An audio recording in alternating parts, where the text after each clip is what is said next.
لك الحمد يا الله خلقتنا وهديتنا وأنقذتنا من النار. الصلاة والسلام عليك يا رسول الله لقد بلغت الرسالة وأديت الأمانة ونصحت الأمة ومحوت الظلمة وأرشدتنا إلى السنة والجماعة. صلى الله عليك وعلى آلك وأصحابك أجمعين. أما بعد فأعوذ بالله من الشيطان الرجيم. بسم الله الرحمن الرحيم. لا تجد قوم يؤمنون بالله واليوم الآخر يوادون من حاد الله ورسوله ولو كانوا آباءهم أو أبناءهم أو إخوانهم أو عشيرتهم أولئك كتب في قلوبهم الإيمان وأيدهم بروح منه ويدخلهم جنات تجري من تحتها الأنهار خالدين فيها رضي الله عنهم ورضوا عنه أولئك حزب الله ألا إن حزب الله هم المفلحون. صدق الله العظيم وصدق رسوله النبي الكريم الأمين. إن الله وملائكته يصلون على النبي يا أيها الذين آمنوا صلوا عليه وسلموا تسليما. الصلاة والسلام عليك يا سيدي يا رسول الله وعلى آلك وأصحابك يا حبيب الله. مولاي صل وسلم دائما أبدا على حبيبك خير الخلق كلهم منزه عن شريك في محاسنه فجوهر الحسن فيه غير منقسم. يا أكرم الخلق مالي من ألوذ به سواك عند حلول الحادث العممي. رب صل وسلم دائما أبدا على حبيبك خير الخلق كلهم.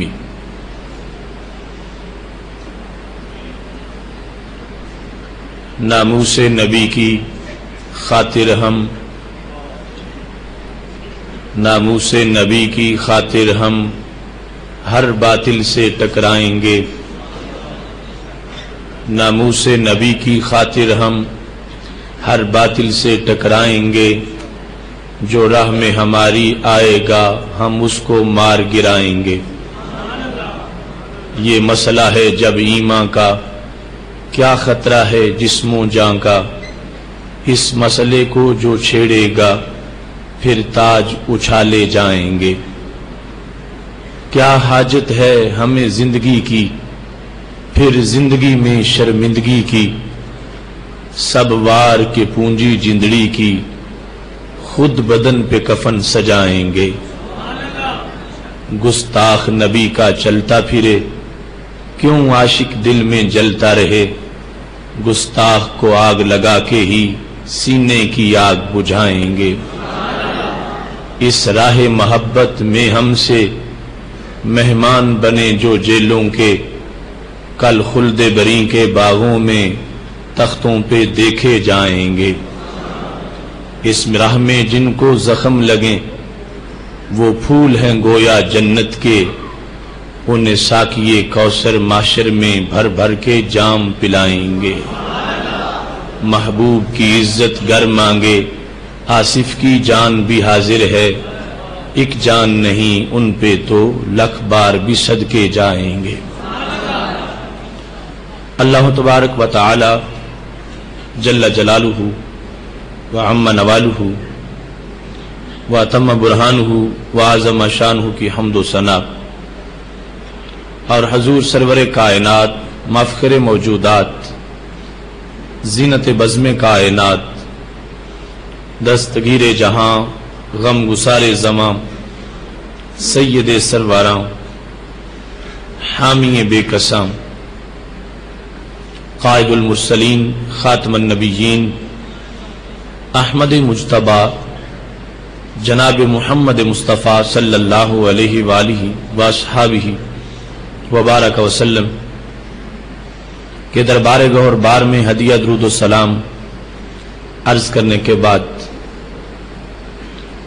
وارثان منبر و محراب، ارباب فکر و دانش، نہایت ہی معزز و محتشم حضرات و خواتین، سامعین و ناظرین، رب ذوالجلال کے فضل اور توفیق سے صراط مستقیم کے اجالوں میں آج ہم سب کو اس نہایت علمی، ایمانی اور روحانی تقریب میں ایک اہم موضوع پر درس قرآن میں شرکت کی سعادت حاصل ہو رہی ہے۔ ہمارا آج کا موضوع ہے تحفظ ناموس رسالت، ایک فرض اور قرض۔ میری دعا ہے خالق کائنات جل جلالہ ہم سب کو قرآن و سنت کا فہم عطا فرمائے، ناموس رسالت کو سمجھتے ہوئے اس کے تحفظ کا فریضہ ادا کرنے اور اس سلسلہ میں جو ہم پر قرض ہے اس کو اتارنے کی رب توفیق عطا فرمائے۔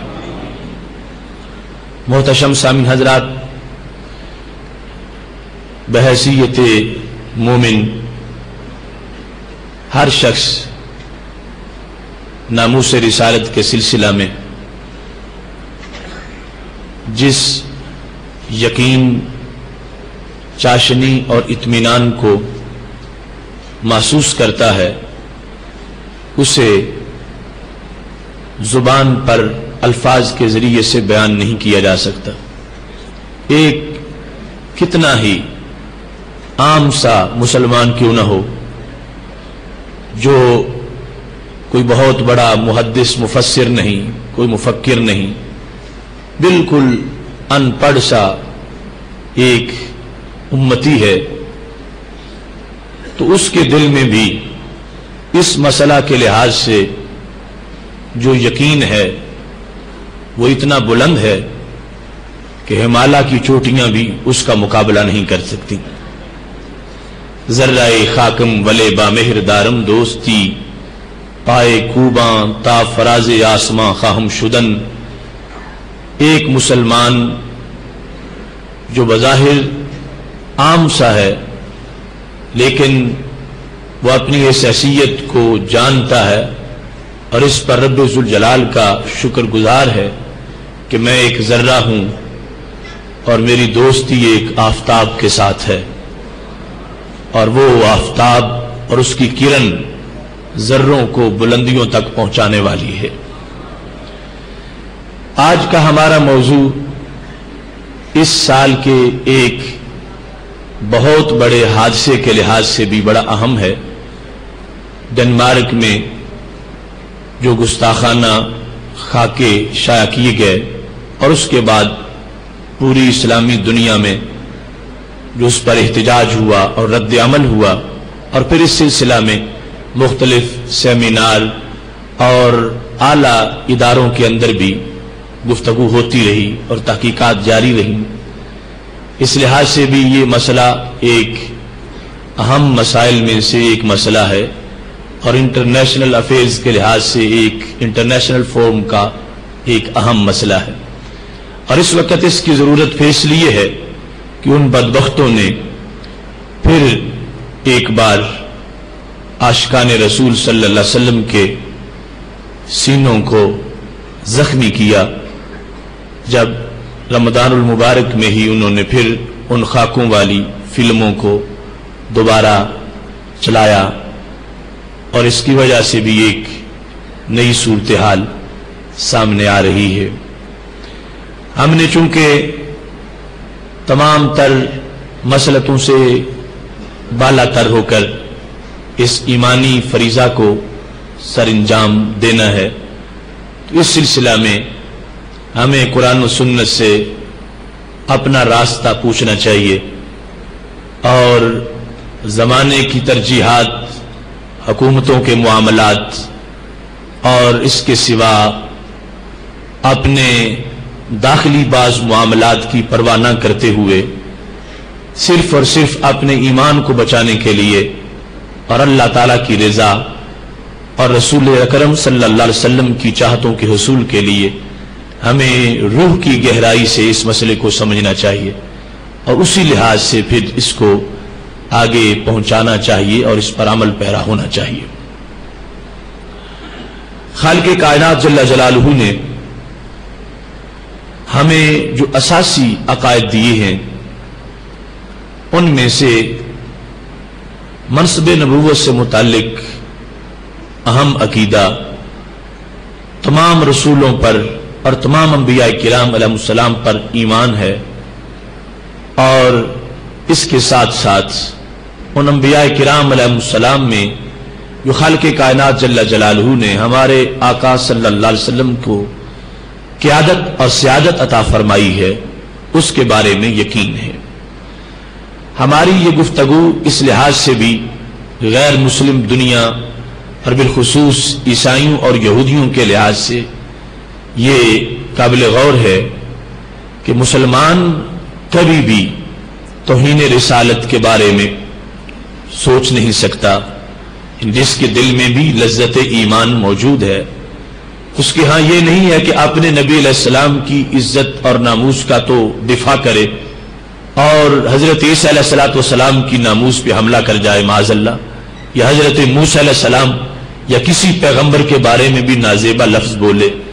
ہمیں جو قرآن و سنت نے سکھایا ہے وہ یہ ہے کہ جہاں بھی نبوت جلوہ گر ہوئی ہے وہاں خالق کائنات نے ہر عیب کو دور رکھا ہے اور تمام انبیاء کرام علیہ السلام کو عیوب سے پاک فرمایا ہے اور پاک پیدا کیا ہے۔ اس واسطے عیسائیوں کو ہماری مجبوری سمجھنی چاہیے، یعنی اگر ہم یہ رویہ رکھتے ہوتے کہ ہم ماہ مدینہ صلی اللہ علیہ وسلم کی ناموس کے لیے تو کٹ مرتے ہوتے اور حضرت عیسیٰ علیہ السلام کے لحاظ سے ہمارے دلوں میں کوئی تقدس نہ ہوتا تو پھر یہ سوچتے کہ یہ ایک تعصب ہے اور اس کی بنیاد پر یہ لوگ چلتے ہیں، جبکہ ہماری مجبوری یہ ہے کہ ہمیں وہ شخص بھی اتنا ہی برا لگتا ہے کہ جو حضرت عیسیٰ علیہ السلام کے بارے میں نازیبا لفظ بول رہا ہو کہ جو ماہ مدینہ صلی اللہ علیہ وسلم کی گستاخی کرنے والے کی طرح اس کی ایک بدی ہے، برائی ہے، جس نے رسول اکرم نور مجسم شفیع معظم صلی اللہ علیہ وسلم کی گستاخی کی ہے یا حضرت عیسیٰ علیہ السلام کی گستاخی کی ہے۔ ہم ان گستاخوں کو نبوت کی گستاخی کے لحاظ سے مساوی سمجھتے ہیں، اور ہمارا اس شخص کے بارے میں کوئی نرم پہلو نہیں ہے، نرم گوشہ نہیں ہے کہ جو حضرت عیسیٰ علیہ السلام کے بارے میں گستاخی کرتا ہو ہم اس کو پناہ دینے والے ہوں یا ہم اس کے بارے میں کوئی نرم گوشہ رکھنے والے ہوں۔ ہم اس کو بھی اتنا ہی بڑا مجرم سمجھتے ہیں کہ جتنا رسول اللہ صلی اللہ علیہ وسلم کے گستاخ کو مجرم سمجھتے ہیں۔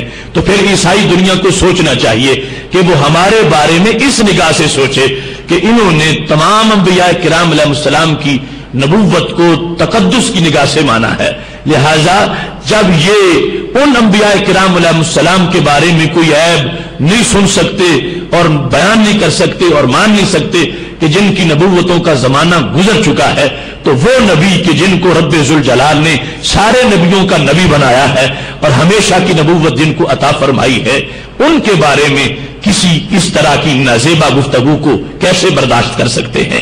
لہذا مغرب کو بالخصوص اس ویو سے ہمارے اس دینی مسئلے کو سمجھنا چاہیے کہ ہم منصب نبوت کے لحاظ سے بالکل اس سلسلہ میں حساس ہیں، اور یہ ہمارے ایمان کا تقاضا ہے کہ خالق کائنات جل جلالہ نے حضرت آدم علیہ السلام سے لے کر حضرت عیسیٰ علیہ السلام تک جتنے بھی انبیاء کرام علیہ السلام ہمارے محبوب علیہ السلام کے جھنڈے کے نیچے جن کو نبوتیں عطا فرمائی ہیں اور اپنے دور کے مستقل نبی رہے ہیں، وہ سارے کے سارے ہر عیب سے پاک ہیں، اور ان میں سے کسی کی جو گستاخی کرتا ہے ہمارے نزدیک وہ کائنات کا سب سے بڑا مجرم ہے، اور اس کو وہ سزا دینی چاہیے جو کائنات کے سب سے بڑے مجرم کو سزا دی جاتی ہے۔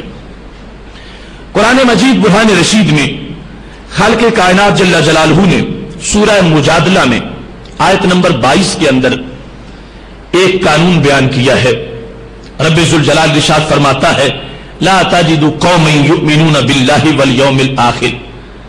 آپ ایسی کوئی قوم نہیں پائیں گے کہ جو اللہ اور آخرت کے دن پر تو ایمان رکھے. یوادون من حاد اللہ ورسولہ، اور پھر اللہ تعالی اور رسول صلی اللہ علیہ وسلم کے دشمنوں کے ساتھ دوستی کرے. اللہ فرماتا ہے ایسی کوئی قوم نہیں ہو سکتی میرے بندوں کے اندر جو مجھے مانے اور آخرت کے دن کو مانے. تو یہ اول آخر جو ایمان کی حدود تھی ان کو بیان کر دیا گیا. مطلب یہ ہے مجھے مانے، میرے نبی علیہ السلام کو مانے، فرشتوں کو مانے، کتابوں کو مانے، قرآن کو مانے اور آخرت کے دن کو مانے، باس بعد الموت کو مانے، اور اس کے ساتھ اس کا پریکٹیکل لائف میں کیا معاملہ ہو. یوادون من حاد اللہ ورسولہ، رب کا کلمہ پڑھ کے اور رسول صلی اللہ علیہ وسلم کو مان کے دوستی ان سے کریں کہ جو اللہ کے مخالفت کرتے ہیں اور رسول صلی اللہ علیہ وسلم کی مخالفت کرتے ہیں. خالق کائنات فرماتا ہے ایسا کوئی مومن نہیں ہو سکتا. مطلب کیا ہے؟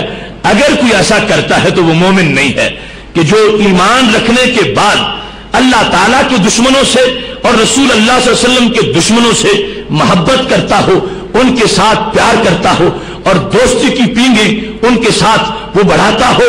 ایسا کسی لحاظ سے بھی وہ شخص وہ ایسا ایماندار نہیں ہو سکتا. خالق کائنات جل جلالہ فرماتا ہے جو مجھے مانتا ہے اور ایمان کے تک اگرچہ وہ اللہ کی گستاخی کرنے والے اور رسول صلی اللہ علیہ وسلم کی گستاخی کرنے والے مومن میں سے کسی کا وہ باپ ہو تو یہ مومن اس باپ سے بھی محبت نہیں کرے گا. اللہ کو ماننے کے بعد اپنے گستاخ باپ کے ساتھ جو اللہ کا گستاخ ہو یا رسول صلی اللہ علیہ وسلم کا گستاخ ہو یہ اس کے ساتھ پیار نہیں کرے گا.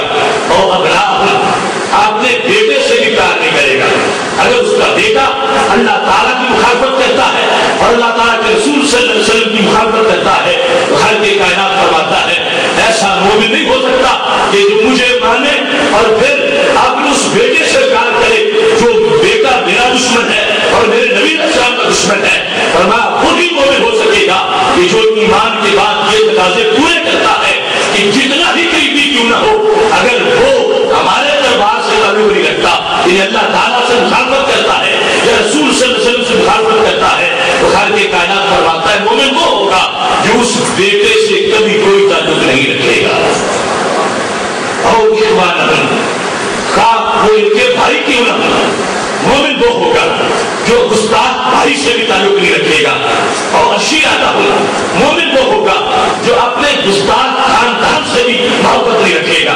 یعنی جو اس کا پورا خاندان ہے. رب ذوالجلال نے کچھ رشتے بطور خاص بیان کیے اور پھر سمیٹ کے مضمون کو اختصار کے پیش نظر پیش کر دیا. اور ایک طرف اللہ کی محبت ہے ایک طرف رسول اللہ صلی اللہ علیہ وسلم کی محبت. یہ دونوں محبتیں یکجا ہے. یہ ایک طرف ہے اور دوسری طرف برادری کی محبت ہے، دوسری طرف باپ کی محبت ہے، دوسری طرف بیٹے کی محبت ہے، دوسری طرف بھائی کی محبت ہے. اللہ فرماتا مومن وہ ہوتا ہے جو اللہ اور رسول علیہ السلام کی محبت کا جھنڈا ساری محبتوں پہ غالب کر دیتا ہے اور بلند رکھتا ہے. اور ان محبتوں سے کوئی محبت ایسی نہیں ہے جو اس کو راہ حق سے پیچھے ہٹا سکے. وہ کبھی بھی اللہ تعالیٰ رسول علیہ السلام کے دشمنوں کے ساتھ نہیں بیٹھ سکتا اور ان کے ساتھ وہ نرم رویہ نہیں رکھ سکتا، ان کے ساتھ مدد نہیں کر سکتا، ان کے ساتھ دوستی کا ہاتھ نہیں بڑھا سکتا. اور ایمان کس چیز کا نام ہے کہ بندے کو معاملات کی زندگی کے اندر اللہ تعالیٰ کے ساتھ محبت اور رسول اللہ صلی اللہ علیہ وسلم کے ساتھ محبت کا یوں ثبوت دینا پڑے گا کہ ان کے دشمنوں سے مکمل بائیکاٹ کرنا پڑے گا اور دشمنوں کے ساتھ کسی طرح کا محبت کا رابطہ رکھنا اس کے لیے جائز نہیں ہوگا.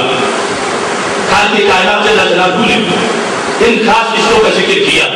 مطلب کیا تھا کہ جب ان قریبیوں سے پیار کرنا جائز نہیں، اجنبی ہوں اور گستاخ ہوں تو ان سے کیسے جائز ہوگا؟ جب مسلمان ہو پہلے کوئی اور پھر وہ گستاخ بن جائے اور وہ بھائی ہو یا بیٹا ہو، وہ باپ ہو یا چچا ہو، اس کے ساتھ جب رابطہ جائز نہیں تو ایک عیسائی کے ساتھ کیسے جائز ہے، ایک یہودی کے ساتھ کیسے جائز ہے، ایک اجنبی مسلمان کے ساتھ جو پہلے تھا اور پھر اس نے گستاخی کی ہے اس کے ساتھ تعلق اس کا کیسے ہو سکتا ہے؟ خالق کائنات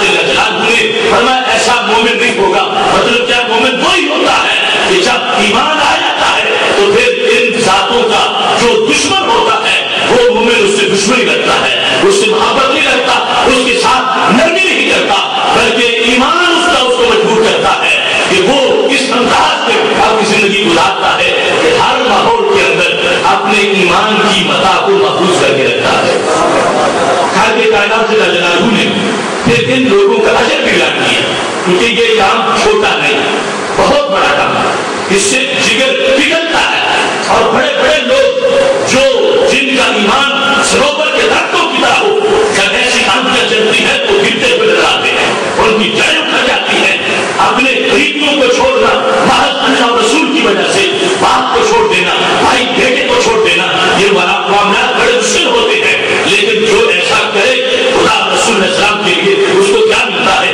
اللہ فرماتا اولئک کتب فی قلوبہم الایمان، یہ وہ لوگ ہیں کہ جن کے دلوں میں اللہ نے ایمان دیکھ دیا ہے، ان کے دلوں میں اللہ نے ایمان کو ثابت کر دیا ہے، پکا کر دیا ہے، ایمان کا نقش آپ نے بھر دیا ہے، اتنا پکا ہے کہ اس کو اور کوئی محبت مٹا نہیں سکتی، بھائی برادری کی محبت، بیٹے باپ کی محبت اس نقش کو مٹا نہیں سکے گی۔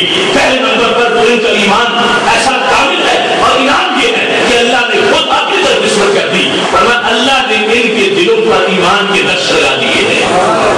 وَأَيَّدَهُم بِرُوحٍ مِّنْهُ، دوسرے نمبر پر اللہ نے روح سے، اپنی روح سے ان کی تعریف کی ہے۔ خالق کائنات ان کو تنہا نہیں چھوڑے گا، اگر پوری دنیا بھی ان کی مخالف ہو جائے، مگر یہ پکے ایمان والے لوگ اپنی جگہ برقرار رہیں گے۔ ان کا تقویٰ، ان کی حمیت، ان کی جرأت اور ان کی دینی حمایت جو ہے اور حمیت جو ہے وہ برقرار رہے گی، اس واسطے کہ یہ دنیا میں کسی کے رہنوں کے اور داروں کے محتاج نہیں ہوں گے۔ اللہ نے جبریل علیہ السلام کے لیے ڈیوٹی لگا دی ہے کہ تم نے ان کی ہمیشہ حمایت کر دی ہے۔ اللہ نے ان کو اپنی روح کے ساتھ معیت کر دیا ہے، اور پھر کیا ہوگا؟ فرمایا جب وقت آئے گا وَيُدْخِلُهُمْ جَنَّاتٍ تَجْرِی مِن تَحْتِہَا الْأَنْہَارُ، اللہ انہیں کو جنت میں داخل کرے گا، وہ باغات جن کے نیچے نہریں جاری ہیں، خالدین فیہا، ان کے اندر یہ ہمیشہ رہیں گے۔ رضی اللہ عنہم ورضوا عنہ، حالت ان کی کیا ہوگی، شان کیا ہوگی کہ اللہ ان سے راضی ہوگا، یہ اللہ سے راضی ہوں گے، اس حال میں جنت میں رہیں گے۔ رب جناب فرماتا اولئک حزب اللہ، یہ ہے اللہ کی پارٹی، یہ اللہ کی جماعت ہے، یہ اللہ کا گروہ ہے۔ الا ان حزب اللہ هم المفلحون، اور جو اللہ کا گروہ ہے وہی کامیاب ہونے والا ہے، دوسرا کوئی کامیابی نہیں پا سکتا۔ اس مقام پر خالق کائنات جل جلالہ نے جو ہمارے لیے محبتوں کا ایک نصاب تھا اس کو کھول کے بیان کر دیا اور اس بات کو واضح کر دیا۔ کچھ فرائض ایسے ہیں جو زندگی میں ایک بار ادا کرنے پڑتے ہیں، اور کچھ فرائض ایسے ہیں کہ ان کے لحاظ سے یہ صورتحال ہے کہ بندے کو دن میں ایک بار وہ فرض جو ہے وہ مہینے میں ادا کرنا پڑتا ہے، سال کے اندر ایک بار، ایک مہینے کے اندر۔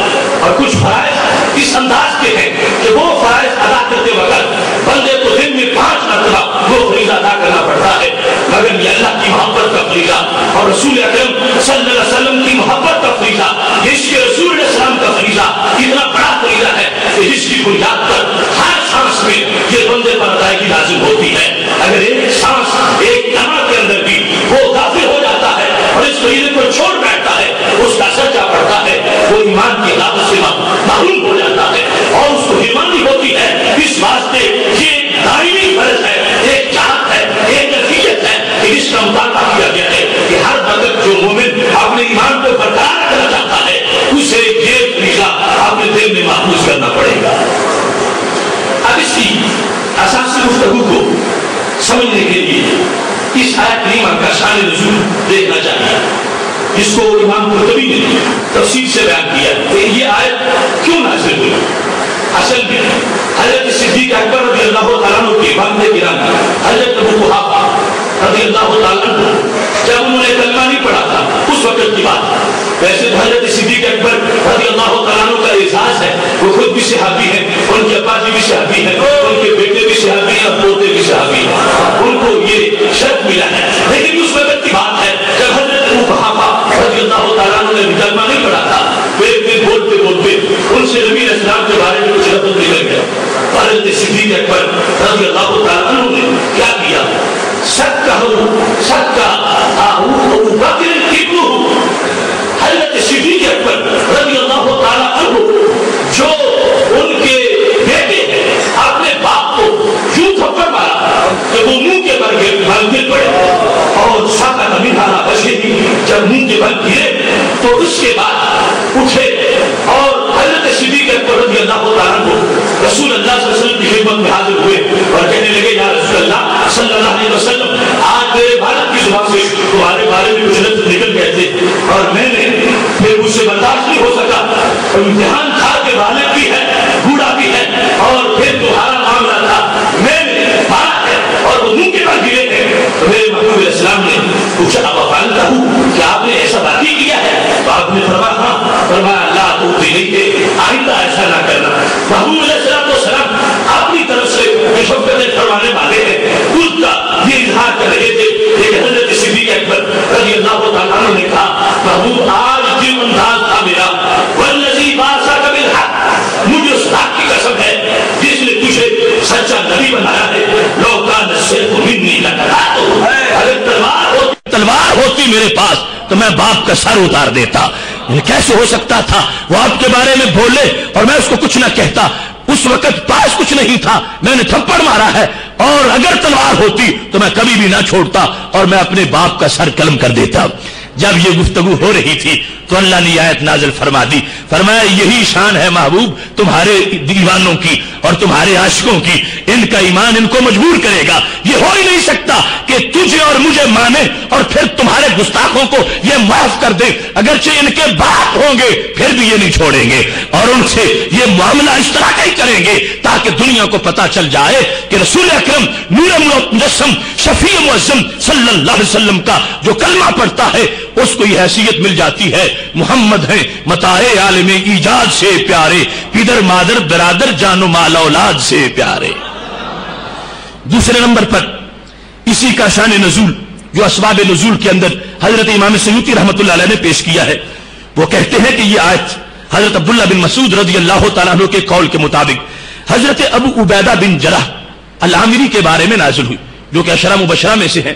حضرت ابو عبیدہ رضی اللہ تعالی عنہ نے احد کے دن اپنے کافر باپ جرح کو اپنی تلوار سے قتل کیا تھا, اور ایک روایت میں بدر کی روایت بھی موجود ہے. بہرحال حضرت ابو عبیدہ رضی اللہ تعالی عنہ نے جس وقت مخالف کیمپ میں اپنے باپ کو دیکھا ہے ان سے برداشت نہیں ہو سکا کہ میرا والد میرے پیغمبر سے لڑنے کے لیے آ گیا ہے اور پھر سلامت واپس چلا جائے. یہ وہ انداز تھا جو چشم فلک نے کہیں نہیں دیکھا کہ ایک انسان کی محبت میں لوگ یہاں تک چلے گئے ہیں کہ ان کو اپنے رشتے بھول گئے ہیں اور اپنے رشتوں کی محبتیں بھول گئی ہیں اور والدین کے ساتھ جو پیار ہے وہ ختم ہو گیا ہے. حضرت ابو عبیدہ رضی اللہ تعالی عنہ نے جب جراح کو قتل کیا ہے تو خالق کائنات نے ان کی شان میں یہ آیت نازل کر دی ہے کہ ایمان والوں کا مرتبہ یہ ہوتا ہے کہ ایمان برقرار تب رہتا ہے جب ایمان کو محفوظ کرنے کے لیے جو بھی ان کو اپنے محبوبوں کا مخالف نظر آتا ہے یا دشمن نظر آتا ہے اور پھر وہ گستاخیاں کرتا ہے تو یہ اس سے زمین کو پاک کر کے اس بات کو ثابت کرتے ہیں کہ ہمارے دل اور ہمارے سر پر صرف ایک محبوب کی محبت کا جھنڈا لہرا رہا ہے. یہی وہ صورتحال جب حضرت سعد بن ابی وقاص رضی اللہ تعالیٰ عنہ نے کلمہ پڑھا تھا تو ان کی امی کہتی تھی کہ سعد واپس آ جاؤ ورنہ میں مر جاؤں گی, چھوڑ دو اس نبی کو, چھوڑ دو اس دین کو. تو حضرت سعد رضی اللہ تعالیٰ عنہ نے یہ کہا تھا لو کانت لک الف نفس فخرجت نفسا نفسا ما ترکت دینی ھذا لشیء. میری امی تیری ایک جان ہے جس کی تم مجھے دھمکی دے رہی ہو کہ میں واپس آ جاؤں ورنہ تم مر جاؤ گی. تم کیا کر لو گی مر کے؟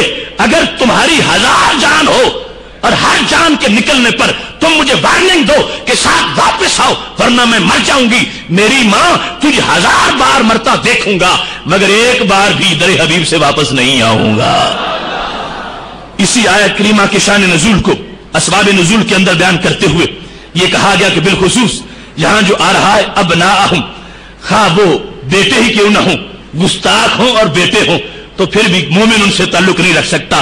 یہاں بطور خاص حضرت ابوبکر صدیق رضی اللہ تعالیٰ عنہ کا تذکرہ کیا گیا اور وہ عام یعنی تاریخ الخلفاء اور دیگر ماخذ میں حضرت عبد الرحمن بن ابی بکر کے لحاظ سے ہے کہ جس وقت انہوں نے اسلام لانے کے بعد یہ کہا تھا کہ آپ میری تلوار کے نیچے آ گئے تھے اور میں نے اس لیے چھوڑ دیا تھا کہ آپ میرے والد ہیں.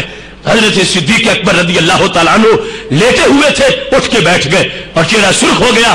فرمایا لو احدثت لی یوم بدر لم انصرف عنک, تم نے تو مجھے چھوڑ دیا تھا, اگر بدر کے دن تم میری تلوار کے نیچے آتے تو میں تجھے کبھی بھی معاف نہ کرتا.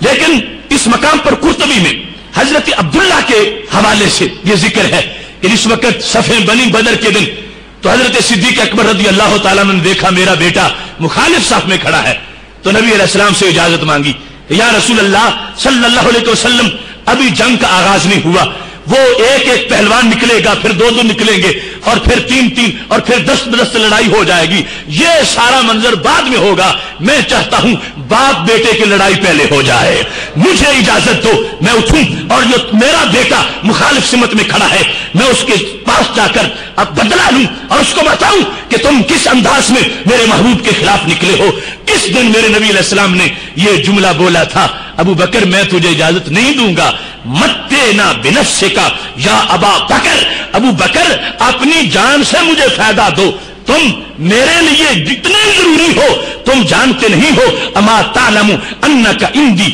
بمنزلۃ السمع والبصر، تم یوں ہو جیسے آنکھیں اور کان ہوتے ہیں، تم میری آنکھیں ہو اور میرے کان ہو، ابو بکر میں تجھے کیسے اجازت دے دوں، لہذا جو معاملات ہوں گے ہوتے رہیں گے، سرکار دو عالم نور مجسم شفیع معظم صلی اللہ علیہ وسلم اسی دن ہی خلافت کی نویدیں سنا رہے تھے، اور آنکھ اور کان سے تشبیہ دے کر پوری ملت اسلامیہ کے اندر حضرت صدیق اکبر رضی اللہ تعالی عنہ کا مرتبہ تھا، نبی علیہ السلام نے اس کو واضح فرمایا ہے، اور قرآن مجید کی آیت نازل ہو گئی ہے کہ یہ ہے ایمان کہ اگر ان کو اپنا بیٹا اپنے محبوب کے خلاف نظر آ جائے تو اس کو بھی قتل کرنے سے دریغ نہیں کرتے اور فوراً ارادہ کر لیتے ہیں۔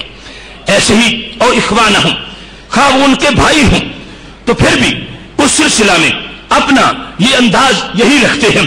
اس سلسلہ میں جو بطور خاص کردار ہے وہ حضرت مصعب بن عمیر رضی اللہ تعالی عنہ کا ہے، جنہوں نے بدر کے دن اپنے بھائی عبید بن عمیر کی کھوپڑی جدا کر دی۔ بدر کے دن یہ چشم فلک نے عجیب نظارہ دیکھا کہ بھائی بھائی کو قتل کر رہا ہے، وہ گہرے رشتے آج اس بنیاد پر نظریے کے لحاظ سے بدل گئے ہیں، یہ نہیں دیکھا جا رہا رنگ ایک ہے یا بولی ایک ہے یا خون ایک ہے، دیکھا یہ جا رہا ہے وہ پیغمبر کا عاشق ہے یا گستاخ ہے، سید عالم نور مجسم شفیع معظم صلی اللہ علیہ وسلم کے لحاظ سے اس کی حیثیت کیا ہے، یہ بنیادی طور پر ملت اسلامیہ کی روح ہے اور یہ ہماری رشتہ داریوں کی بنیاد ہے۔ حضرت مصعب بن عمیر رضی اللہ تعالیٰ عنہ نے بدر کے دن اپنے بھائی کو قتل کر کے عبید بن عمیر کو اس بات کو واضح کیا کہ محمد ہے متاع عالم ایجاد سے پیارے، پدر مادر برادر جان و مال اولاد سے پیارے۔ ایسے ہی عشیرتہم خواہ کنبہ ہو، اس سے بھی یہ ٹکرائے ہیں۔ حضرت عمر بن خطاب رضی اللہ تعالیٰ عنہ نے اپنے ماموں عاص بن ہشام کو خود قتل کیا۔ عاص بن ہشام کو قتل کرتے ہوئے حضرت عمر فاروق رضی اللہ تعالیٰ عنہ نے اپنی چمکتی تلوار سے اس بات کو ثابت کیا کہ ساری محبتوں سے بالا تر محبت جو ہے وہ اللہ تعالیٰ اور رسول اللہ علیہ السلام کی محبت ہے۔ اس محبت کی اپوزیشن میں جو آئے گا، خواہ چچا ہو، خواہ ماموں ہو، خواہ باپ ہو، خواہ بیٹا ہو، اس کو کبھی بھی معاف نہیں کیا جائے گا۔ ایسے ہی عشیرہ کے لحاظ سے ہی ہے کہ اس وقت حضرت علی اور حضرت حمزہ رضی اللہ تعالیٰ عنہ نے بدر کے دن اپنی برادری کے لوگوں کو، عتبہ اور شیبہ کو تلواروں سے ٹکڑے ٹکڑے کر دیا تھا، تو یہ ثابت کیا تھا کہ ہمیں رب ذوالجلال نے جو دین دیا ہے اس دین کی بقا کے لیے ضروری ہے کہ جو بھی ہمارے محبوب کے خلاف آئے گا ہم یہ نہیں دیکھیں گے کہ اس سے رشتہ داری کیا ہے، ہم یہ دیکھیں گے کہ ہمارے نبی علیہ السلام کا گستاخ ہے، لہذا ان کا فیصلہ ہماری تلواریں کریں گی۔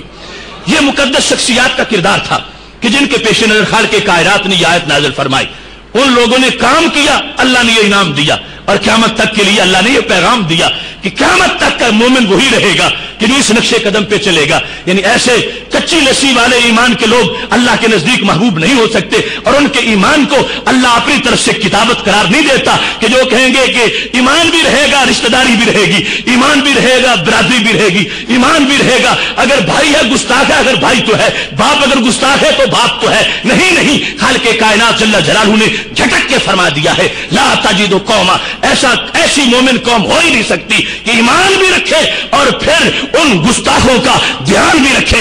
نہیں، فرمایا وہی مومن رہے گا کہ جو اسی انداز میں اپنے ایمان کے تقاضے پورے کرے گا۔ اب یہاں ہمیں ناموس رسالت کے تحفظ کا مضمون سمجھتے ہوئے اس بنیادی حکم عزتی کے بعد یہ سمجھنا چاہیے کہ وہ ناموس رسالت ہے کیا۔ حقیقت اس کی وہ تو عمر خرچ ہو سکتی ہے، پھر بھی بیان نہیں ہو سکے گی، لیکن ایک چھوٹا سا سکیچ اس کا میں بیان کرنا چاہتا ہوں تاکہ پتہ چلے کہ آج یعنی جو مرض ہے اعتقادی طور پر جو کینسر کی طرح امت میں آیا ہے اور جس نے ملت کو جس نے کھوکھلا کیا ہے وہ یہ ہے کہ لوگوں نے منصب نبوت کو معاذ اللہ بالکل مذاق سمجھ لیا ہے. کوئی کہتا ہے بڑے بھائی جیسے ہیں, کوئی کہتا ہے گاؤں کے چودھری جیسے ہیں, اور کوئی کہتا ہے ڈاکیے جیسے ہیں. یہ انداز لوگوں نے اپنایا ہوا ہے. حالانکہ ادب کا حیث زیر آسماں از عرش نازک تر نفس گم کردہ می آید جنید و باجزی دین جا, کہ یہ منصب نبوت کا جو مقام ہے اور اس کی جو حیثیت ہے وہ تو عرش سے بھی نازک تر ہے. اس واسطے اس سلسلہ میں انسان کو پوری طرح حساس اور سینسٹیو ہونا چاہیے کہ کہیں کوئی ایسا جملہ اس کی زبان سے نہ نکلے. اتنی نزاکت کسی شیشے میں نہیں ہے جتنی منصب نبوت کے اندر موجود ہے, اور اتنا تقدس کسی شبنم کے شفاف پن میں نہیں ہے جتنا کروڑ مرتبہ اس سے زائد تقدس اللہ نے منصب نبوت کو عطا فرمایا ہے. اس واسطے اس منصب نبوت کا ایک انداز ذہن میں رکھتے ہوئے پھر ہمیں سروے کرنا چاہیے کہ آج اگر بیرونی محاذ پر ہمیں شورش نظر آ رہی ہیں تو اس کے اسباب اندرونی محاذ میں موجود ہیں, اور کچھ لوگ اندرونی محاذ کے اندر انہوں نے اصل میں دروازہ کھولا ہے جس کی وجہ سے بیرونی محاذ پر اتنی قباحتیں پیدا ہو گئی ہیں. تو ہم صدق کے دل سے خلوص اور ایمان کی اس مجلس کے اندر ان کو دعوت فکر دیں گے کہ اگر کوئی ایسا شخص ایسا دھندا کر رہا ہے تو خدا را وہ ملت پہ احسان کرتے ہوئے اپنی ان باتوں سے باز آ جائے, تاکہ جو بیرونی غیر مسلم ہیں ان کو پتا چلے کہ مسلم امہ اپنے محبوب علیہ السلام کے بارے میں کس قدر عالی نظریات رکھنے والی ہے. یہاں پر پہلے حسب المفتین کا فتویٰ میں بیان کرنا چاہتا ہوں اور اس کے بعد اس کا ماخذ میں بیان کروں گا. بحر المحیط کے اندر بھی علامہ علم الہدا نے اس کو روایت کیا ہے, من شتم النبی صلی اللہ علیہ وسلم, جس شخص نے نبی علیہ السلام کو گالی دی او اہانہ یا اہانت کی او آبا یا عیب لگایا, کیسے فی امور دین ہی, آپ کے دین کے امور میں, اور شخص ہی یا ذاتی معاملے میں, دین کے امور ہو یا شخص یعنی محبوب علیہ السلام کی ذات ہے, تشخص ہے. مثال کے طور پر آپ کا قد مبارک ہے, آپ کا چہرہ مبارک ہے, آپ کے ہاتھ مبارک ہیں, آپ کے یہ جو خاکہ ہے شخصی, اس کے لحاظ سے وہ کوئی عیب لگاتا ہے کہ معاذ اللہ ناک اس طرح کی تھی جس میں عیب بیان کرنا مقصود ہو, اور تو اور رہا شخص کی طرف منسوب چیزیں یہاں تک کہ فتاوی عالمگیری کے اندر یہ کہا گیا لو قال لنال النبی نعیل یکفر, اگر وہ نبی علیہ السلام کے نالین میں سے ایک کی اگر حقارت کی نگاہ سے اتنا کہہ دے گا کہ یہ چھوٹا جوتا ہے, اس کا بھی ایمان سلامت نہیں رہ سکے گا. پہلے نمبر پر فی امور دین ہی, دین کے لحاظ سے, پھر شخص ہی, شخص کے لحاظ تشخص کے لحاظ سے, او وصف من اوصاف ہی, یا نبی علیہ السلام کے اوصاف میں سے کسی وصف پر, کسی وصف پر, سرکار کی تعلیمات پر, سرکار کی ذات پر, سرکار کے اوصاف پر کوئی بندہ ہٹ کرتا ہے. اب یہ عموم ہو گیا کہ ہٹ کہاں کرے گا, ذات پر معاذ اللہ, یا تعلیمات پر, یا پھر اوصاف پر, اور یہ پہچانیے کہ یہ دھندا کیسے ہوتا ہے. آج ہمارے ہاں کچھ مغرب زدہ لوگ اور اپنے کئی نام نہاد دانشور اور مفکر وہ محبوب علیہ السلام کے مرتبے کو عام سمجھتے ہوئے, یعنی میں ان لوگوں کی بات کر رہا ہوں جو کہ آسفورڈ اور کیمبرج اس طرح کے بہودگی میں پل کے مسلمانوں کے بچے وہاں پر گئے تھے, اور آج بولتے ہوئے ان کو یہ احساس نہیں ہوتا کہ ہم ایک پیغمبر کے بارے میں اپنی زبان کھول رہے ہیں اور جو سارے رسولوں کے سردار ہیں صلی اللہ علیہ وسلم ان کے بارے میں بول رہے ہیں, تو وہ نبی علیہ السلام کی سنت کی توہین کر جاتے ہیں, داڑھی مبارک پر کوئی جملہ بول جاتے ہیں, سرکار کی تعلیمات کے بارے میں کہہ دیتے ہیں یہ سخت ہیں, یہ ظالمانہ حدود ہے, یہ فلاں ہے, یہ فلاں ہے, اس طرح کا کوئی جملہ بول جاتے ہیں. تو یہ نہ سمجھو کہ اگر ڈنمارک میں کوئی گستاخی کرے تو گستاخی ہوتی ہے, اگر کوئی اسلام آباد میں یوں کرتا ہے تو وہ بھی گستاخی ہوتی ہے, اگر کوئی گوجران والا میں یوں بولتا ہے تو وہ بھی گستاخی ہوتی ہے. کیوں ایسے ہو سکتا ہے کہ ہمارے نبی علیہ السلام کی سنت فائنل طریقہ ہے, رب ذوالجلال کی طرف سے جو اللہ کو سب سے زیادہ پسند ہے، اس پہ جو تنقید کرے گا اس نے توہین کی ہے۔ سرکار دو عالم صلی اللہ علیہ وسلم کی پوری شریعت یہ اللہ کی طرف سے فائنل شریعت ہے، اس پر جو تنقید کرے گا وہ توہین رسالت کر رہا ہے۔ ایسے ہی نبی علیہ السلام کی ذات کا معاملہ ہے، جو محبوب علیہ السلام کو معاذ اللہ یوں تشبیہات دے کہ لوگوں دیکھو کہیں میری کرسی کو تو نیچے بیٹھے نہیں ہوئے، کہیں یہاں تو نہیں ہے وہاں تو نہیں ہے، اس طرح کی باتیں کر کے نبی علیہ السلام کے نور کو تولنے کی کوشش کرے، علوم کے بارے میں اپنی طرف سے کہتا پھرے اور یہاں تک کہہ جائے کہ ان کو کل علم تو آتا نہیں تھا، بعض میں ان کی کیا فضیلت، ایسا تو ہر زید بکر پاگلوں اور حیوانوں کو بھی حاصل ہے۔ اس طرح کی جو باتیں کر رہا ہے وہ شخص نبی علیہ السلام کی ذات پر بھی تنقید کر رہا ہے اور صاحب پر بھی تنقید کر رہا ہے، اور تنقید کے لحاظ سے سنت پہ تنقید کرے، شریعت پہ تنقید کرے، سرکار کے پیکر پہ تنقید کرے یا سرکار کی صفات پر تنقید کرے، یہ سارے لوگ برابر کے مجرم ہیں اور ان سب کو گستاخانہ صف میں برابر کا شمار کیا جائے گا۔ یہاں پر آگے یہ تو تھا کہ اس گستاخی کا رخ کس طرف ہے، تو نبی علیہ السلام کی یہ شعبہ جات ہے، ان میں سے کسی کی طرف اگر رخ ہوگا تو گستاخی شمار ہوگی۔ اب یہ کہ وہ گستاخ ہو کون، انہوں نے کہا سواء کان من اہل الکتاب ذمیا او حربیا، سواء کان من اہل الکتاب ذمیا کان او حربیا، کہ وہ بندہ خواہ اہل کتاب سے ہو، خواہ آگے ذمی ہو یا حربی ہو، مسلمانوں کی حکومت کو تسلیم کر کے مسلمانوں کے ملک میں رہ رہا یا کسی کافر حکومت میں رہتا ہے، اور سواء کان من امت محمد صلی اللہ علیہ وسلم اور غیرہا، یا وہ سرکار کی امت سے ہی ہو گستاخی کرنے والا یا کسی اور امت سے اس کا تعلق ہو، سواء کان من امت محمد صلی اللہ علیہ وسلم اور غیرہا سواء کان شتم۔ اب تیسری تعمیم کیا ہے، پہلا یہ تھا کہ گستاخی کا رخ کدھر ہو تو وہ بھی بہت وسیع آگے اس کی حدود ہے، پھر یہ کہ گستاخی کرنے والا کون ہو، یعنی کوئی یہ نہ سمجھے کہ اگر عیسائی کرے گا تو گستاخی ہے، مسلمان کرے گا تو گستاخی نہیں ہے، اگر ذمی کرے گا تو گستاخی ہے، حربی کرے گا تو گستاخی نہیں ہے۔ انہوں نے کہا نہیں، جو بھی ہو، مسلم ہو یا غیر مسلم ہو، ذمی ہو یا حربی ہو، ہر لحاظ سے اس کو گستاخ سمجھا جائے گا۔ اور اس کے سوا گستاخی کا انداز کیا ہو، سواء کان الشتم او الاہانۃ او العیب صادر عنہ عمدا او قصدا او سہوا او جدا او ہزلا، خواہ وہ گستاخی اس نے ارادے سے کی ہو یا اس نے صاف سے کی ہو۔ صاف سے مطلب یہ ہے کہ وہ یعنی گستاخی کا نظریہ رکھتا ہے اور اس نظریے میں بھول گیا تھا اور بھول سے اس نے وہ گستاخی گڑی ہوئی ہے، یعنی نظریاتی الجھن میں آ کر اس نے وہ کوئی گستاخی کر دی ہے، اور پھر یا وہ مذاق کے انداز میں ہو یا سنجیدگی کے انداز میں ہو۔ تو علامہ علی بلودا کہنے لگے سب میں برابر کا مجرم ہے، عمدن قصدن سہون ہزلن جدن، وہ سنجیدگی میں ہو مذاق میں ہو جس انداز میں ہو، وہ سید عالم صلی اللہ علیہ وسلم کی ذات صفات تعلیمات شریعت اور قوانین کے بارے میں، وہ ذمی ہو کافر ہو مسلمان ہو جو بھی ہو، اگر وہ کوئی اہانت کرے گا تو وہ اس کو کیا کہا جائے گا، کہتے ہیں فقد کافر خلودا، وہ دائمی کافر ہو گیا، دائمی خلود والا کافر ہو گیا۔ بحیث ان تابا لم یقبل توبتہ ابدا، اور تقبل توبتہ ابدا، کہ اگر وہ توبہ بھی کرے گا تو اس کی توبہ کبھی قبول نہیں ہوگی۔ یہ حسب المفتین کے اندر انہوں نے اس کو واضح کیا اور وہ کہنے لگے حکمہ فی الشریعۃ عند متأخر المجتہدین اجماعا القتل، متأخرین کے نزدیک بالاتفاق اس کا ایک ہی حکم ہے کہ اس بندے کو قتل کر دیا جائے۔ ولا یداہم سلطان اور نائبہ فی حکم قتلہ، اس کے قتل کے معاملے میں بادشاہ یا بادشاہ کا نائب کسی مسلط کو نہ دیکھے، بادشاہ ہو یا اس کا نائب ہو جس کے پاس وہ کیس پہنچا ہے، تو فتویٰ نے کہا، شریعت نے کہا کہ وہ کبھی بھی اس گستاخ کو مہلت نہ دے۔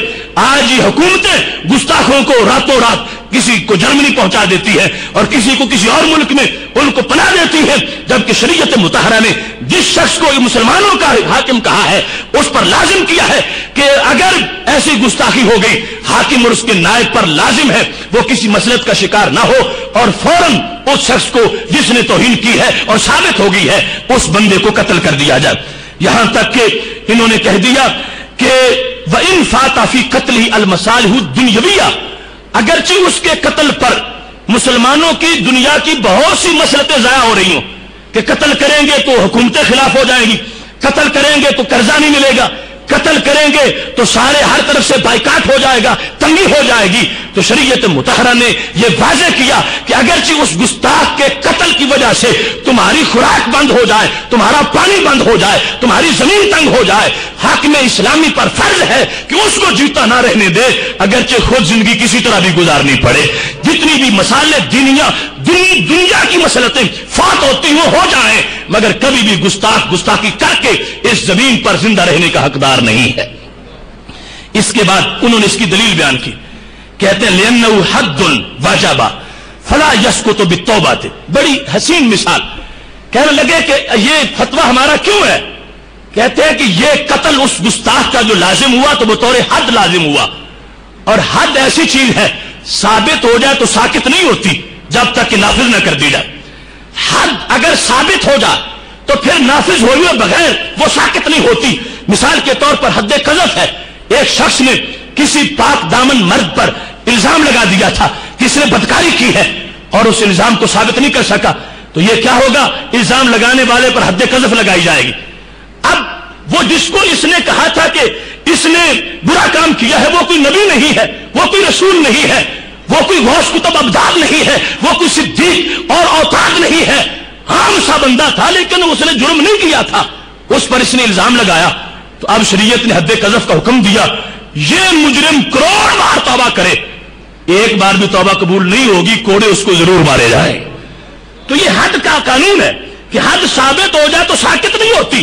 تو یہ لوگ جن کی گستاخیاں ہیں، اور یہ گستاخ رسول کا جو مسئلہ میں بیان کر رہا ہوں، اس کے قتل کا جو فتویٰ دیا ان متاخرین نے اجماع، تو اس کا سبب یہ تھا، کہنے لگے یہ حد ہے، حداً قتل کیا جائے گا ان کو.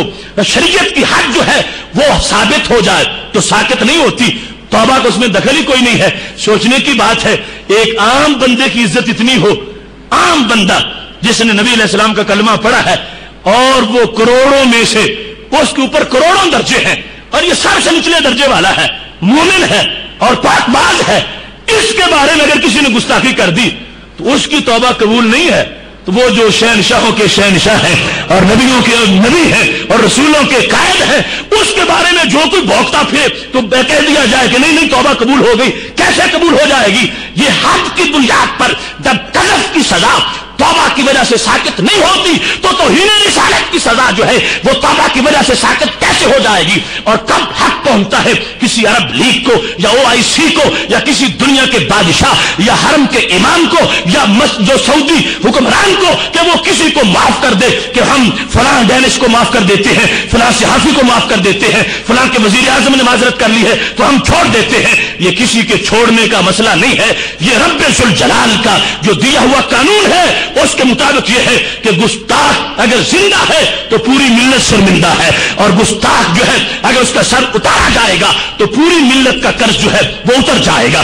اس واسطے یہ مسئلہ ہے ناموس رسالت کے لحاظ سے کہ یہاں پر یہ معافی وغیرہ کے جو چکر چلاتے ہیں اسی وجہ سے تو اب دوبارہ انہوں نے پھر فلمیں چلانا شروع کر دی ہے. کوئی معافی نہیں، نہ کوئی ان بندوں میں سے کون ان کو معاف کرے گا. یہ مسئلہ تو نبی علیہ السلام کا اپنا مسئلہ ہے. حقوق العباد تو خدا بھی معاف نہیں کرتا، بندہ کون معاف کرے گا؟ یہ ہمارے نبی علیہ السلام کا حق ہے.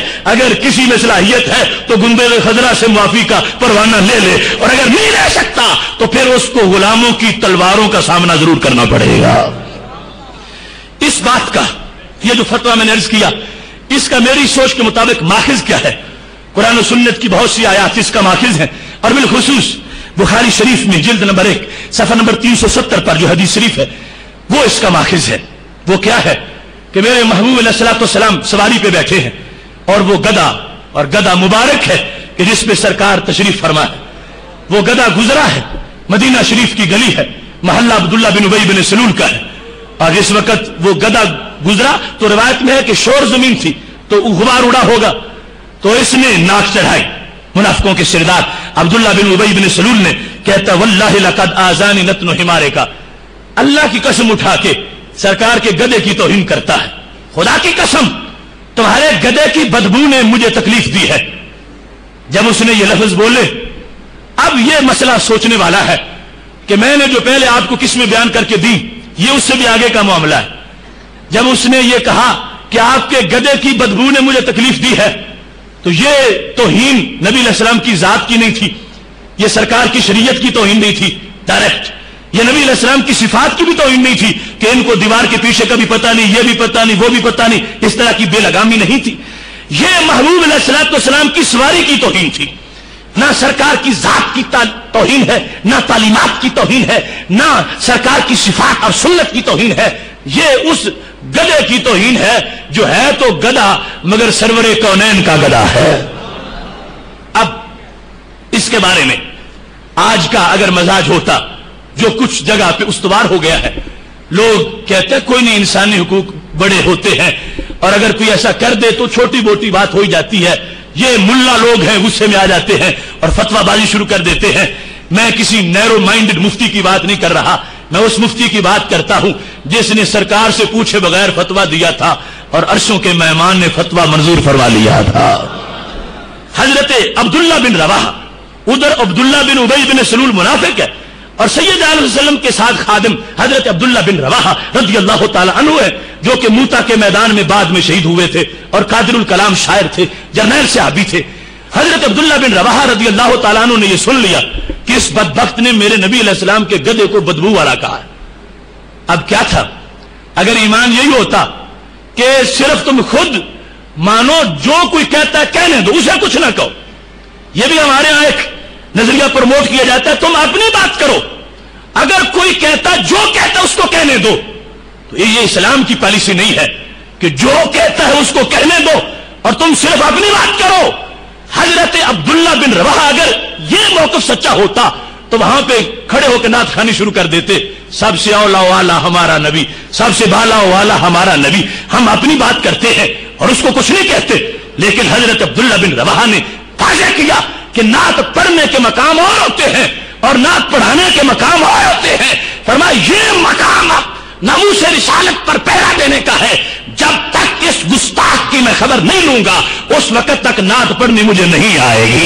حضرت عبداللہ بن رواحہ نے کیا جملہ بولا، واللہ لحمار رسول اللہ صلی اللہ علیہ وسلم اطیب ریحا منک، خدا کی قسم ہے اے بے وقوف، میرے پیغمبر کا گدھا تو اس سے خوشبو والا ہے.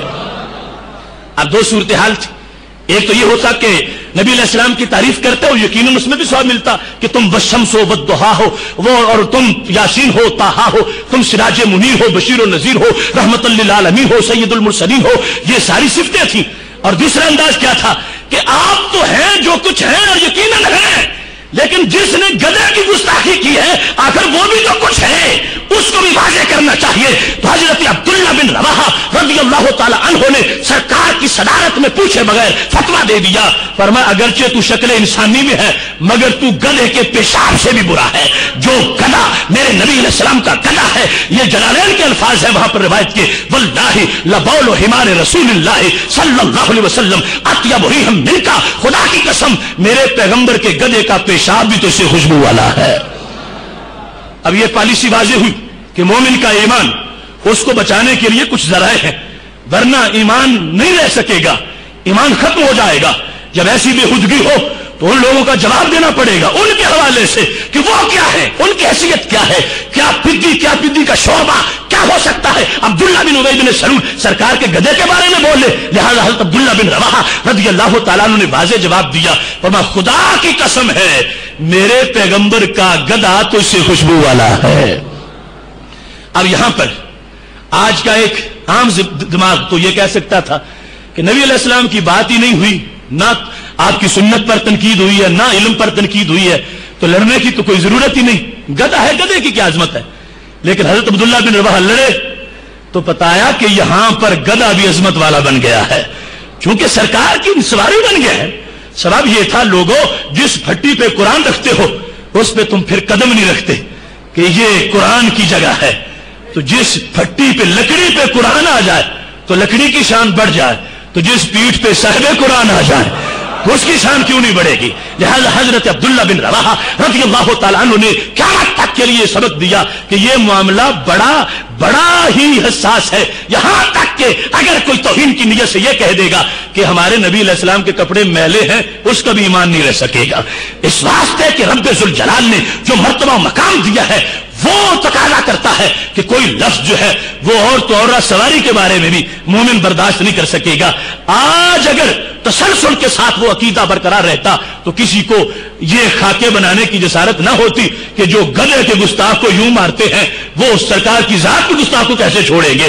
یہ صورتحال اس لیے بگڑی ہے کہ درمیان میں ایک پارٹی آ گئی, انہوں نے گدھا تو گدھا رہا, معذرا سرکار کی ذات کے بارے میں بولنا شروع کر دیا کہ ان کے بھی دو ہاتھ ہیں, ہمارے بھی دو ہاتھ ہیں, وہ ہم جیسے ہیں, ہم ان جیسے ہیں. اس کا نتیجہ یہ نکلا کہ غیروں کو خاکے بنانے کی یہ ہمت ہوئی. حضرت عبداللہ بن رواحہ رضی اللہ تعالیٰ عنہ کی فکر کو بخاری سے پیش کرتے ہوئے میں بین الاقوامی فورم پر اس بات کو بتانا چاہتا ہوں کہ ہم وہ نہیں ہیں جو پیغمبر کو ڈاکیا کہیں یا بڑا بھائی کہیں یا ان کو گاؤں کا چودھری کہیں. کہاں کا ڈاکیا اور کہاں کی ڈاک, یہ ڈاک کا معاملہ نہیں, عظمت شاہ لولاک کا معاملہ ہے. اب دیکھنا چاہیے یہاں حضرت عبداللہ بن رواحہ رضی اللہ تعالیٰ عنہ نے نبی علیہ السلام کے گدھے کی گستاخی نہیں ہونے دی, اور صرف یہ نہیں زبان سے کہا بلکہ جوتوں سے مکوں سے لڑائی کی. اگرچہ ساتھی تھوڑے تھے, محلہ اس کا تھا, کچھ کھانی بھی پڑی, مگر پھر بھی یہ ثابت کیا کہ اگر میں سوچوں گا کہ ساتھی اکٹھے کروں تو پھر آؤں تو ایمان کیسے بچا کے لے جاؤں گا. اگر وہ, بلکہ یہ بات بڑی قابل غور ہے کہ نبی علیہ السلام تشریف فرما ہوں تو کسی کی مجال ہے کہ اپنا فتویٰ دے. سید عالم صلی اللہ علیہ وسلم کہ جن کے بارے میں سرکار فرماتا ہے اگر حضرت موسیٰ علیہ السلام بھی آ جائیں تو انہیں مجھ سے پوچھ کے چلنا پڑے گا, جو میں کہوں گا وہ انہیں کرنا پڑے گا, میری اتباع کے بغیر وہ نہیں چل سکیں گے. تو یہ کیسے ہوا؟ ایک نیا مسئلہ پیدا ہو گیا تھا, تو صحابی کو پوچھنا چاہیے تھا کہ یا رسول اللہ صلی اللہ علیہ وسلم آپ یہ مسئلہ بیان فرمائیں, اگر کوئی شخص آپ کے گدھے کو بدبو والا کہے تو اس کا کیا حکم ہے؟ ایک نیا مسئلہ تھا, پہلے اس کی کوئی مثال نہیں تھی, پہلے ایسی توہین نہیں ہوئی تھی, پہلے اس مسئلے کا حکم صحابہ نے نہیں سنا تھا, ان کو معلوم نہیں تھا اور مسئلہ پیدا ہو گیا. تو صحابی کو پوچھنا چاہیے تھا یا رسول اللہ صلی اللہ علیہ وسلم آپ کے گدھے کو کوئی بدبو والا کہے تو اس پر خاموشی کرنی چاہیے یا بولنا چاہیے؟ اگر بولنا چاہیے تو کیا بولنا چاہیے, یا صرف بولنا ہی چاہیے یا ہاتھ بھی کھولنا چاہیے, کیا کرنا چاہیے؟ یہ ساری باتیں پوچھنے والی تھیں مگر انہوں نے نہیں پوچھی, حالانکہ سانس بھی سرکار کی اجازت سے لیتے ہیں. تو کیا روایا کہ ایسے معاملے میں جب سرکار دو عالم صلی اللہ علیہ وسلم سے پوچھنے تک انتظار کریں گے تو ایمان کیسے بچائیں گے؟ حضرت عبداللہ بن رواحہ رضی اللہ تعالی عنہ نے سرکار کے ہوتے ہوئے اپنا فتویٰ نافذ کر دیا, بولنا شروع کر دیا, جملہ بھی گھڑ لیا, بنا لیا کہ یہ بولوں گا, پھر مارنا بھی شروع کر دیا, مارا اور جنگ کی. سید عالم صلی اللہ علیہ وسلم نے بیٹھ کے سارا نظارہ دیکھا اور رد نہیں کیا کہ فتویٰ درست نہیں یا تمہارا کام درست نہیں. سرکار خوش ہوئے کہ یہ میری امت ہے جو میرے گدھے کی ناموس کی حفاظت کرتی ہے, وہ میری ناموس کی کتنی نگہبان ہوگی. محتشم سامعین حضرات, بات بڑی قابل غور ہے.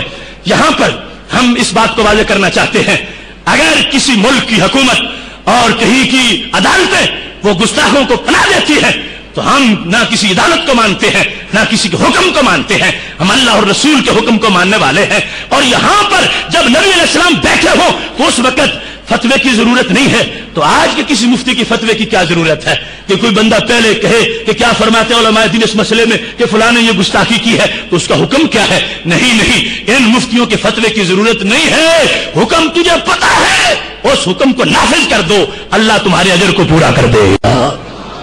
اس واسطے ناموس رسالت کا یہ ایکٹ اور اس کی حیثیت جو ہے سارے قوانین سے جدا ہے, بلکہ اس لحاظ سے بھی کہ باقی یہ قانون ہے ہمیشہ شریعت کے اندر کہ جو قاضی ہو وہ گواہ نہیں ہو سکتا. ایک شخص نے آنکھوں سے دیکھا کہ ایک بندہ چوری کر رہا تھا, اس نے خود دیکھا, اسی کا کیس اس جج کے پاس آ گیا, قاضی کے پاس آ گیا, وہ پہچانتا ہے کہ یہ میرے سامنے چوری کر رہا تھا. اب جب مدعی نے اس کو چور کہا تو جج پر ضروری ہے کہ کہے گواہ پیش کرو. اپنے دیکھنے پر فیصلہ نہیں کر سکتا, اگر اپنی گواہی دینی ہے تو پھر جج کوئی اور بنے, یہ گواہ بنے. جو جج ہو وہ گواہ نہیں, جو گواہ ہو وہ جج نہیں. قربان جائیں ناموس رسالت کے تحفظ پر. یہاں ہر بندہ جج بھی ہے, گواہ بھی ہے, مفتی بھی ہے, قاضی بھی ہے. جس کو پتا چل گیا ہے وہ اپنا حق پورا کرے, رب ذوالجلال اس کے اجر کو مکمل فرما دے گا. اب اس مقام پر سید عالم نور مجسم شفیع معظم صلی اللہ علیہ وسلم کے صحابی حضرت عبداللہ بن رواحہ رضی اللہ تعالیٰ عنہ نے فتویٰ جاری کر دیا. محبوب علیہ السلام نے سن لیا, اس کو نافذ رکھا, تو قیامت تک یہ ثابت ہوا کہ ہمارے محبوب علیہ السلام کی عظمت یہ ہے, مقام یہ ہے کہ کہ اگر گدے پر تشریف فرما ہو جائیں تو یہ کسی کی مجال نہیں کہ اس گدے کو بدبو والا کہے. تو یہ کیسے ہو سکتا ہے کہ اسی محبوب کے صحابہ پر کوئی ہٹ کرے, ان کے خلفاء کو, ان کے سسرال کو, ان کے سسر جو ہے ان پر تنقید کرے, ان کے دامادوں پر تنقید کرے. نہیں, یہ سارا معاملہ دین کو کور کر رہا ہے, اور ان ساری احتیاط کی حدود پر جو مسلک قائم ہے اس کو اہل سنت کے ساتھ تعبیر کیا جاتا ہے. یہاں یہ بات بھی ضمن نظر کرتا جاؤں, ویسے وہ آج موضوع نہیں ہے, کہ یہاں پر جس وقت ایک گدے کا معاملہ ایسا آ گیا, حالانکہ مقابلے میں تو انسان ہے, اور انسان کے بارے میں اللہ کا فرمان ہے لقد خلقنا الانسان فی احسن تقویم, سب سے خوبصورت شکل انسان کو دی ہے. تو گدے کے مقابلے میں انسان کا کچھ تو یاد رکھنا چاہیے تھا. اور پھر یہ انسان جو بعد میں جہاد بھی اور کلمہ بھی اور نماز بھی, عبداللہ بن ابی بن سلول, سب کچھ ہونے والا تھا, اس سے کسی چیز کا لحاظ نہ کیا گیا. تو حضرت عبداللہ بن رواحہ رضی اللہ تعالیٰ عنہ نے قیامت تک ہمارے لیے دین واضح کر دیا کہ یہ نہ دیکھو کہ گدھا ہے یا انسان ہے, کلمہ گو ہے یا گدھا ہے, یہ نہ دیکھو کہ اس کی صورتحال کیا ہے. اب گدھے کے مقابلے میں انسان, گدھے کے مقابلے میں بات کا پرہیزگار اور نمازی اور مجاہد, کچھ کسی کی پرواہ نہیں کی. حضرت عبداللہ بن رواحہ نے ثابت کیا کہ محمد سے وفا تو نے تو ہم تیرے ہیں, یہ جہاں چیز ہے کیا لوح قلم تیرے ہیں. اگر نبی علیہ السلام کی فرما برداری گدھا کرتا ہے تو ہمیں وہ گدھا اچھا ہے, اور اگر انسان سرکش ہے تو ہمیں اس سے گدھا پیارا لگتا ہے اور خوشبو والا لگتا ہے. اس واسطے کے مدار سارے کا سارا نبی علیہ السلام کے ساتھ اچھے تعلق پر ہے. اب یہ بات ایک بڑا مغالطہ دیا جاتا ہے معافی اور سنت کے لحاظ, کہ ہمارے آقا صلی اللہ علیہ وسلم تو دشمنوں کے لیے بھی چادر بچھاتے تھے اور دشمنوں کو معاف کر دیتے تھے, اور تم اتنے غصے سے تقریریں کرتے ہو اور امت کا مزاج تم پختہ کر رہے ہو اور امت کو تم فتنوں کی طرف لا رہے ہو. یہ اعتراض ہے کہ ہمارے آقا صلی اللہ علیہ وسلم تو دشمنوں کے لیے بھی چادر بچھا دیتے تھے, معافی آپ کی شان تھی, اور ہمیں بھی معاف کر دینا چاہیے. اگر کوئی گستاخی کرتا ہے تو اس کے بارے میں اتنی سختی کیوں ہے؟ تو میرے بھائیوں, میں یہ کہتا ہوں کہ سوچنا چاہیے کہ سنت کیا ہے. نبی علیہ الصلوۃ والسلام نے اگر اپنے دشمن کو معاف کیا تو اس میں سنت کیا بنی کہ ہم بھی اپنے دشمن کو معاف کر دیں. سرکار اپنے دشمن کو معاف کر دیں, چاہے تو معاف کریں چاہے تو نہ کریں. اگر سرکار نے کسی دشمن کو معاف کیا تو امت کو کیا سبق ملا کہ امتی بھی اپنے دشمن کو معاف کر دے, لیکن یہ تو سبق نہیں ملا کہ امتی اپنے آقا کے دشمن کو معاف کر دے. یہاں الٹی گنگا بہتی ہے. بڑے بڑے نام نہاد مفکر ٹی وی کی سکرین پہ امت کے ایمان کو لوٹنے کے لیے لفظوں کی بنڈیاں سجا کے بیٹھے ہوئے ہیں کہ سرکار نے رحمت کا سبق دیا, وہ رحمت للعالمین صلی اللہ علیہ وسلم وہ ضرور رحمت ہے, مگر آپ نے ہمیں رحمت کیا سکھائی کہ آپ کا دشمن تھا, آپ نے اس کو معاف کیا, فرمایا میرے امتیوں تمہارا دشمن آ جائے تو اس کو معاف کر دیا کرو. یہ حق نہیں دیا سرکار نے کہ تم میرے دشمن کو معاف کر دو. سرکار نے جو حق نہیں دیا تو کتنا بڑا موذی ہے جو سرکار سے حق چھیننا چاہتا ہے. حق سرکار کا ہے, چاہے تو معاف کریں چاہے تو نہ کریں. بندے کا حق نہیں, امتی کا حق نہیں. ہاں امتی کا ہی حق ہے.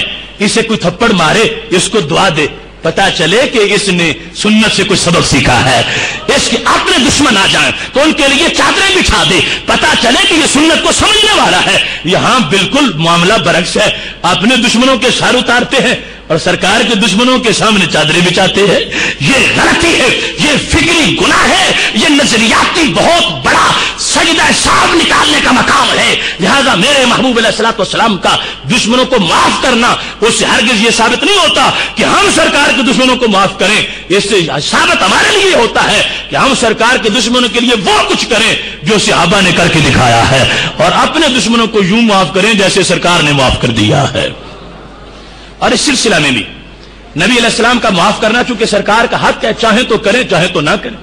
معاف کیا بھی ہے مگر سزا بھی دلوائی ہے. یہ ایک ہی پہلو, اور اس سزا دلوانے میں بھی سرکار کی رحمت للعالمین کا حصہ ہے. اور میں بھی بیان کرتا ہوں, سزا دلوائی ہے.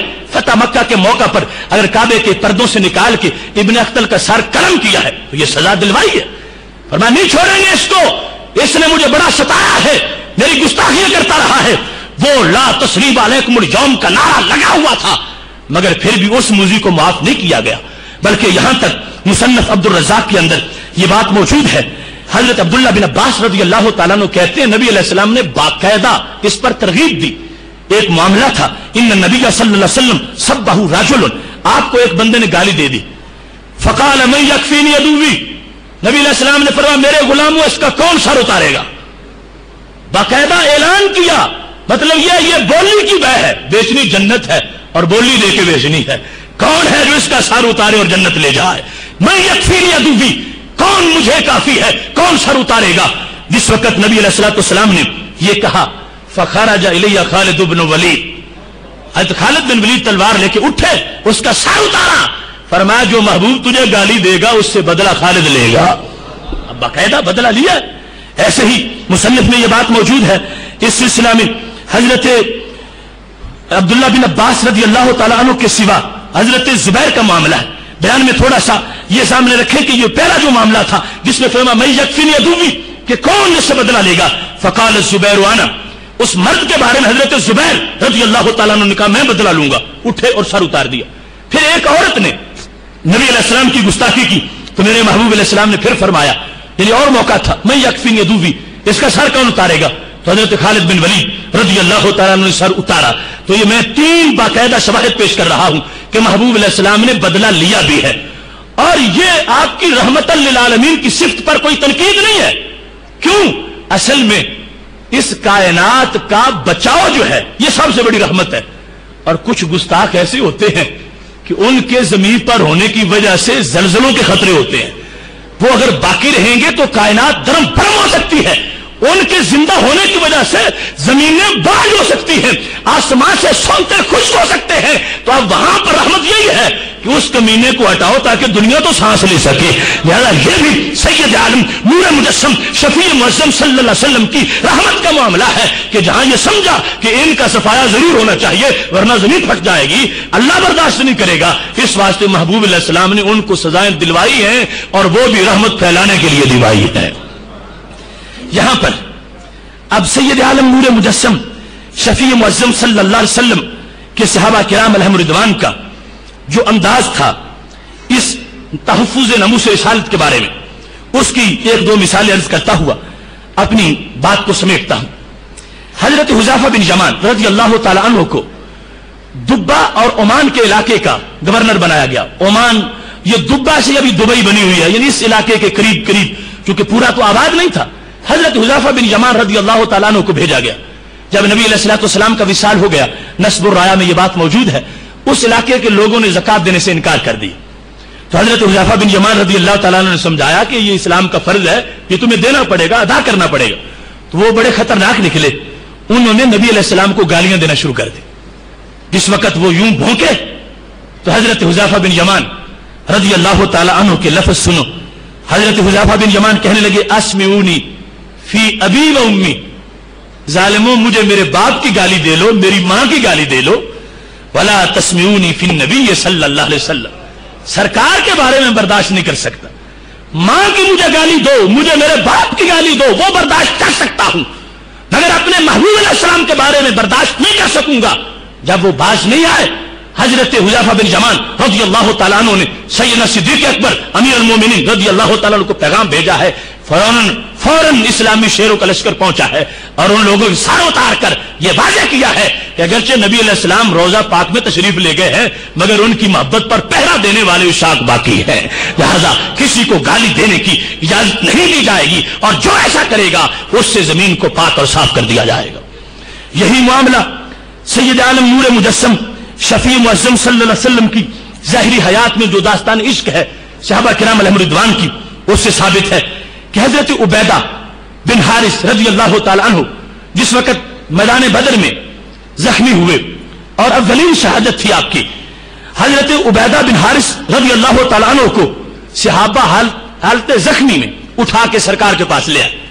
اب تصور کرو وہ میدان بدر اور میرے محبوب علیہ السلام کا خیمہ اور ایک زخمی صحابی جن کی روح نکل رہی ہے اور تڑپ رہے ہیں.